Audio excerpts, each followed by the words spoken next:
getting tea times right now is near impossible. So he's doing God's work right now.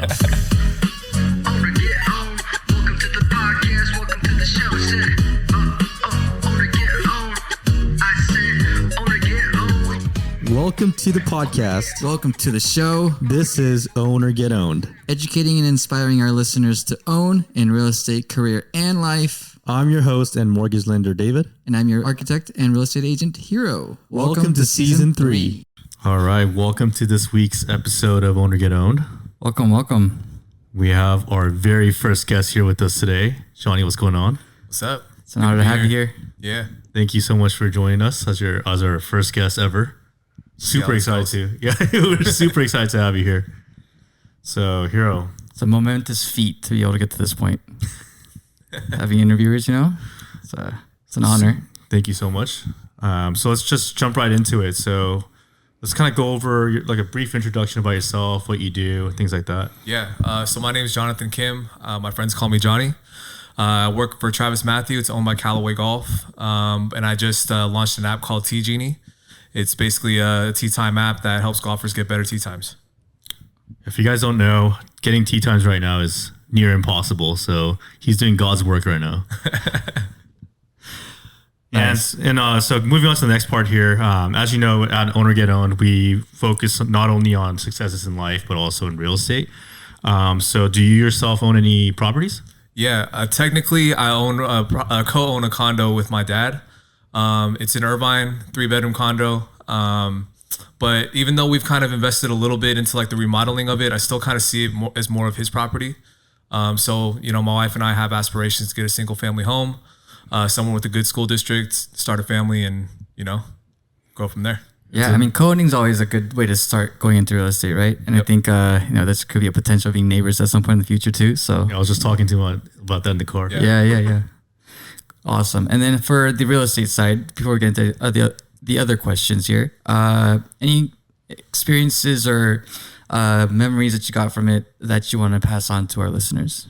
Experiences from co-owning the condo? Co-owning, renovations, anything like that? I think, with renovations, plan it out ahead of time because you start to get forced into positions where you have to make a decision based on the timeline and you're just racing to try to keep the contractor on the schedule.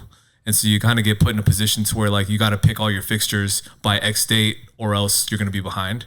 And Home Depot or wherever you're buying it only has X amount of things. Yep. So you kind of feel rushed. Yeah. For sure. I'd say that's probably the biggest learning thing from the reno. I think from the purchasing process too, from what I remember, it was so long ago and I was so young, but I just feel I felt like I rushed it a little bit and maybe we should have taken our time and kind of seen what else was out there and not been so hyper focused on finding it in a specific area, but maybe just seeing what else our money could have gotten us. What year did you buy? I think 2013. I think you still win no matter what. Yeah, 2013. So you timed it. Whether it was unintentional or intentional, you timed it because right now I'm sure that condo is worth a lot more than what you pay for, right? It is, yeah. I won't get into specifics, but it's quite a bit. I would say maybe 30-40%. Yeah, it's in a beautiful spot. Walkability score is really good there too. Yeah, right in between the 5 and 405. I mean, getting there and getting out is super easy. The only downside though is there's that U-turn because if you guys don't know, Hiiro used to live with me for a little bit, so we've had David over quite a few times late nights. But that is this. It's basically on the side of a one-way street, and it's very difficult it's easy to miss, and once you miss it, it's difficult to get back to. You got to make 2 U-turns to get back. I think you have to make the U-turn next to that Korean church, right? Yeah, exactly. Yeah. So it's pretty far down. And then, honestly, that location is really cool too because there's a lot of restaurants. One of my favorite shabu restaurants is there, House of Shabu. Yep. Oh, that's a good place. I really like that place. I love that place, but Hiiro had a bad experience one time, so he's always going to be a Kaizen guy. Worst food poisoning of my life. You got food poisoning there? Yeah. Oh man. Dude, but I'm with you, man. I love that place. Yeah, that's pretty good. Well, speaking of good things, we're excited for your Tee Genie launch and everything there. In terms of Tee Genie or your own professional career, what's your you want to explain about your story? Yeah, man. I didn't know what I was going to do out of college. I got a degree in business and I came out of school realizing that it didn't really mean any specialty. And so I found myself at this web agency where we were building websites for different restaurant owners and kind of going down that path. I learned a little bit of coding through that experience because we were kind of working with the offshore team And I realized that I could get my projects done faster if I just did it myself in some cases. So I learned how to do some coding front end. And that eventually kind of led me down to a path where I was working for a web development agency, and I picked up golf and was playing so much golf that I was ditching work like on a weekly basis. Weekly. I'm talking about like, you know, I leave at like 11. So what's like the wildest story you've told your manager to get out of work to play golf? Honestly, that company was so chill that I didn't have to make stuff up. Like I would just be honest and say, hey, I'm a little beat right now. I want to get out and I'm going to play. And then I might log back in later. Might not. You know? Let me know what company that is. I might go apply there. So every Monday, hey, I'm a little beat. I got I'm just a little tired today. I'm gonna go out and play golf. But then when I was playing so much, I realized like I was really passionate about it. Like it kind of like consumed me in a way where it was like all I was thinking about. I was trying to improve every single day. My hands hurt, my forearms are sore. And I basically got to a point where I was like, I'm gonna see if I can find something that suits my skill set and try to find a job in it, right? So for like a month, I was basically like looking up where all the golf companies were at. I had bookmarks on my browser, and I was checking them every single week. And about a year later of checking it every week, I found a job at Travis Matthew, and that was kind of my step into working for Callaway Golf. But yeah, and that's kind of the story of how I found like my career path where I'm at now. But we're really here to talk about Tee Genie, right? So the path there was I found a problem and actually solved it myself. Like it started because I was having trouble finding a time that I could play earlier. And as a golfer, you know that if you play late in the day, it's going to take a really long time. Yep. 2, it takes up your entire day. Yep. And also if you're in a relationship, it takes a toll on your relationship. If you go out at like 11, 12 o'clock, you don't come back until 5 or 6 and you're drunk or you're tired and you got to take a nap. It takes a toll. It's definitely, it puts some stress on the relationship. I can I don't know what that's like. Yeah, I can attest to that. That's definitely happened to me before. Yeah, so I found myself thinking, I was like, you know what? I need to find a way to play earlier before I get divorced or something like that, you know? And I like how that's where it went instead of Problem solving right there. Maybe I won't play golf. No, I need to figure out a way to play golf and not get divorced. Yeah. I like that. I like where your head's at. Yeah. So one night I was playing golf. We played a night round at David Baker. Mm-hmm. It was a Friday night. I'm playing with a couple buddies, and afterward we went to Brodards for dinner, right? And we're sitting at Brodards and we're like, let's play again tomorrow morning. And I'm like, okay, I'm down. So all 4 of us are looking on our phones trying to find the tee time for tomorrow morning. And there's nothing there. Of course not. There's no way. So for like half of the dinner, literally all of us are just on our phones scrolling, trying to find something, going to different golf websites. And I realized at the end of the day, I was like, on my drive home, I realized like we're looking for something that doesn't exist. If it's not there, we're not going to find it, right? So then I was like, dude, there's so many bots out there for like sneakers. There's bots out there for everything. I was like, why can't there be something that just tells me when something opens up so that I know when to book? Conceptually, it's the same thing, right? Exactly. It's just looking for something to get there quicker than anyone else. Exactly. And automating the process. You're not saying it's Yeah. So then, I came up with that idea and I hit up my buddy G, and he and I had a conversation. I was like, look, I just need you to build me something that scrapes this tee sheet and tells me when somebody cancels. Cause as a golfer, like there's always a 24 or 48 hour cancellation policy. Mm-hmm. Otherwise you get charged a fee.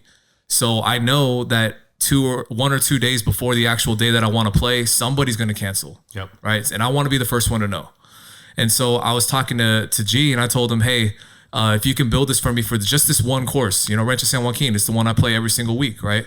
Just if you can build me one that tells me when Rancho opens up or somebody cancels, I'll pay you X amount to build that out. So he builds it out. It basically was an app that just sent me an email anytime somebody canceled. And then I started to realize after a couple weeks of using it, I was like, I found something here. So then we expanded to a couple other courses that we like to play in the area. And eventually I was like, you know what? I think this is going to be something that's very useful to the golfing community. So it's kind of how it all started. Yeah. I remember when you were first telling me about this idea, I was like, dude, this is crazy. Yeah. It's like you're creating a solution to a problem or a pain point. And like this is like kind of near like when COVID was like huge and golf was like blowing up. Yeah. So like trying to get a tee time was like literally impossible. Yep.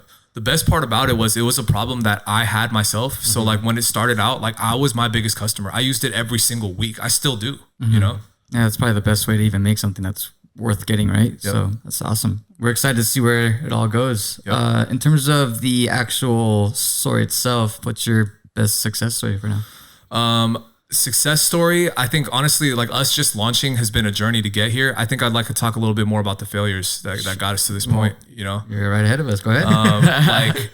Like honestly, just launching was a blessing because the biggest failure that I had was starting out. I had this idea, I built it out to a certain point, and it got to a point where I was like, okay, I need to get a mobile app developer to like actually make this into like an iOS and an Android app, right?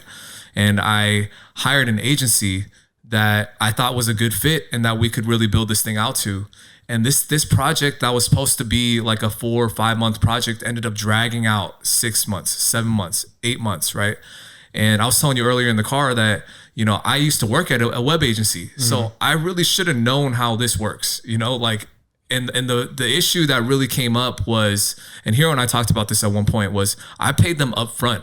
I paid them up front because I wanted to save $1. Yeah. Right. And what ended up happening, and you know this from real estate and from doing remodels and stuff like that. If you pay a contractor up front, they have no motivation to finish your project. Yep. You've already paid them all they're going to get. So they have no reason to prioritize you or rush it or get it done. Exactly. You know? Yeah. And so I found myself in this loop where I was like, wow, I'm really put myself in a position where I've already paid out all the money. They're not delivering. It's making it seem like it's impossible. Right. And so that's what I felt like was a failure that led me to my eventual success. Was I had to fire him. You know, I said, this isn't working out. We figured out a way to get our money back, and we kind of moved on from them. And it led me to dig into my network a little bit and find somebody that I knew who I could trust that could develop this app for me. Oh, so you got some of your investments back. Yes. That's awesome. Good for you. Yeah, thankfully. Yeah, that's awesome. Because I feel like in stories like that, especially with contractors, it's near impossible to claw that back. Yeah. They're going to just ghost you and disappear. Yeah. So, I mean, it's every success story comes with its ups and downs, right? So I like the book that we read when we were younger, I think The Dip or something like that. You always go through little ups and downs, and how you climb out of those little shitholes, right, are the best ways to figure out how to succeed, right? So props. I mean, I remember you were going through that whole process and you didn't even know if you can get your money back at all. Yep. It was a scary time. Yeah. So what would you say, I mean, I think you kind of touched on it, but just to clarify, what was like your biggest lesson learned through the whole process? You know, for me, the biggest lesson learned was I learned a lot about myself in that I have a pattern. And Hiiro's very familiar with this pattern because he's known me a long time. From all our late night study sessions? Yeah. You know, I have this pattern of coming up with great ideas or finding the motivation to start something and like to really like get into it and motivated to like do it and start it, but never actually follow through to finish it. And so what I learned through this process, I think the biggest lesson for me was that I need to feel to follow through on these things. I need to finish what I started and to do what I set out to do. And I think that a big part of it was, you know, it was challenging because when I hit that point of, this agency thing isn't working out and I had to fire them, that time that we used and wasted with them, it opened the doors for other people to enter into this space that, you know, I used to be alone in, and now there are other people doing similar things, right? And so when I saw these other competitors pop up while I'm kind of going through this struggle, it challenged me to a point where I was like thinking to myself, okay, this is the turning point. Are you going to follow your same pattern and just dip out like you normally do? Or are you going to follow through and finish this thing? And that's kind of where I had a conversation with the developer I work with now. His name is Derek. You know, we had a chat and he was like, dude, competition's good. Let's do this. Right? True. Yeah, that was so motivational. I was like playing like Till I Collapse in my head. Right? That's a really inspirational story, man. Yeah, I appreciate you sharing that. You hit on a really good point there. Competition is very important, right? Yeah. I think when we were in Kauai recently, the restaurants there were okay. And I think Oahu has really great food, right? And the same thing, when there's competition, there's a lot of players in the same space. It pushes everyone else to be good or else they're going to get kicked out. So in your case, I think we are excited to see you be the top dog in that whole Tee scheduling field for sure. I mean, to me, it just really just told me like, it's a good idea. All that means is that it's a good idea and other people want to copy it and do it too. Yeah. Right. So you're onto something. And on top of that, like we're still the first one to the mobile market. We're the only ones doing push notifications. It's faster than SMS. It's faster than email. So as far as I'm concerned, I think we still have the best tech stack. And as long as we continue down that route, add new, more valuable features to it along the way, then I have nothing to be afraid of, right? What's your dream goal for Tee Genie? Where do you see it in the future? The dream goal, I feel like, is going international. Like golf is big here in California. We're a little bit in Scottsdale, Florida, but we really need to get into like Texas, spread out to all of Arizona and just all over the U.S. Right, and start there. But golf is an international sport. It's huge in the UK, Australia. Like Japan. we need to hit all Japan, those Korea. places. Yep. If we can, execute this well in the U.S. And find a way to expand it out there, I think that's like the ultimate dream goal. Is to help the everyday golfer make it so that it's stress free and they can play when they want to. I like that. It's a great kind of slogan there. Yep. Anything else you want to add there? Yeah, I mean, let's move on to our freestyle question section. So this is the one that, just off the top of my head, I know talking to you, you're a huge golfer. Yep. And I've played with you a couple of times and I know how good you are. So what's your lowest round you've ever shot? Oh, man, my lowest round was plus 678 at Rancho San Joaquin. Of course, it's not easy. Can you explain that to non-golfers? Because I don't know what the hell it just said. I don't know how I can put it into terms of like other sports, but it was like I had an out of body experience to where like I could do no wrong.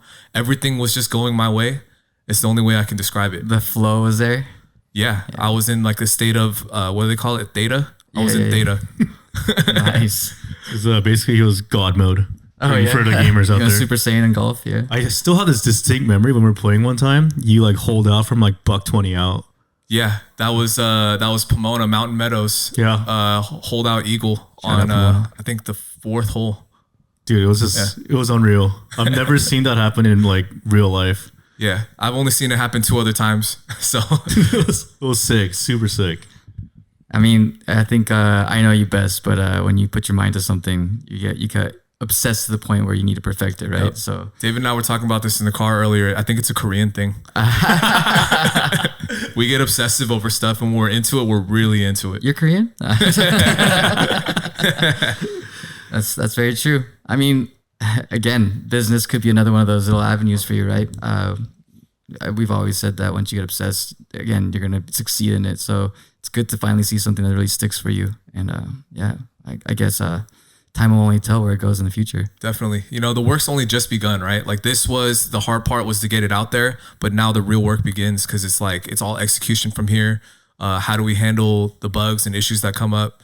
How do we listen to our customers and give them what they need? So in terms of own or get owned, we're always figuring out ways for the mentality, training the listeners to think in a very goal setting way in order to achieve big goals such as careers or even buying a house in the future. In your case with your app, Tee Genie, to get it to where it is now, what was your mindset and how do you think that helped you get to where you are? For me, I was always willing to pivot. Like when the agency thing didn't work out, I pivoted and started a Discord channel to at least get it out there to my friends and family to use. Cause I knew that this, it was a useful tool. So I wanted to get it out there one way or another. And I wasn't afraid to put it out there, even though it wasn't the vision that I initially had. Can you repeat the question?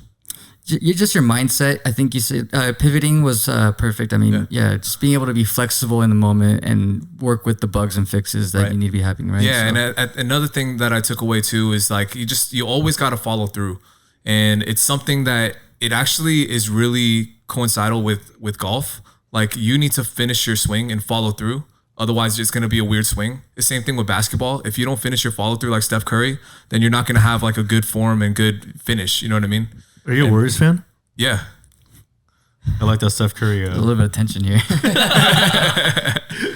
No, I love that. I love the analogy for both sports. I appreciate the message there. Yeah. I've been trying to apply it to my life. I feel like, Hiro's seen me do a lot of these things and seen the pattern. And so for me, I just kept on thinking that to myself. It's like, you got to follow through. You got to follow through. So here we are. Nice. So, I mean, I think that's like a good transition into our next segment, our favorite part of the show, right? Yep. Just a tip. Go ahead. For just a tip, this segment is when we talk about what you would like to say to our audience in terms of message and like what you've accomplished so far and how they can kind of translate into their lives. So what sort of message do you have for our listeners? Oh man, I think for me, it's just don't quit. Things aren't always going to go your way. Things aren't always going to happen in the time frame or the way that you imagined it to. But don't stop. because if you stop, then you're always going to be stuck where you currently are. And, you know, just keep working to better yourself every single day. Be a better version today than you were yesterday. Be consistent, be true to yourself. And that's really the only way to be happy. You know, you're not fooling anybody but yourself. So I guess that's my message. Just don't quit. Nice. That's a good one. Short, simple, to the point. I'm Don't feeling all quit. fired up right now. I'm ready to like run through a brick wall. All right. For our Own and Get Own family who want to find you, what are your socials, links, websites, anything else? Yeah, TikTok and Instagram, teegenie.app, website, teegenie.app. Oh, okay. Nice. App Store, Tee Genie. TEE space GENIE. Perfect. Yeah, so we're going to link it for you guys in the episode. So if you guys want to find out more, we'll make sure it's linked on our episode. Cool.